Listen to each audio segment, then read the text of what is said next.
শ্রীনিকেতনে কেনাকাটা করতে গিয়ে এরকম বাজে অভিজ্ঞতা হবে সত্যিই ভাবিনি। দাঁড়াও, কি হয়েছে সেটা একটু পরেই জানাবো। পুজো মানেই তো জমিয়ে শপিং, কিন্তু এবারের পুজোটা যে একটু অন্যরকম। তাহলেও মা আসছে, একটু তো কেনাকাটা করতেই হবে। সকাল সকাল আমার ফেভারিট ব্রেকফাস্ট খেয়ে নিয়ে আমি, বোন আর বোনের বান্ধবী প্রিয়াঙ্কা, ও আমার বোনেরই মতো, তো আমরা তিনজন মিলে চলে গেলাম শপিংয়ে, বলতে পারো হাইল্যান্ড পার্কে। সেখানে গিয়ে শ্রীনিকেতনে ঢুকলাম।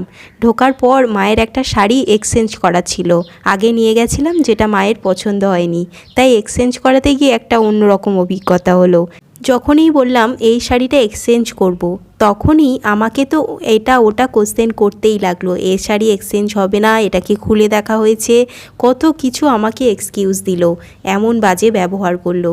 কিন্তু কিছু দাদা ছিল, তারা খুবই ভালো, তারাই আমাকে হেল্প করলো। আমাদের শপিং কমপ্লিট। আর পরের ব্লগের জন্য সাবস্ক্রাইব করতে ভুলো না কিন্তু।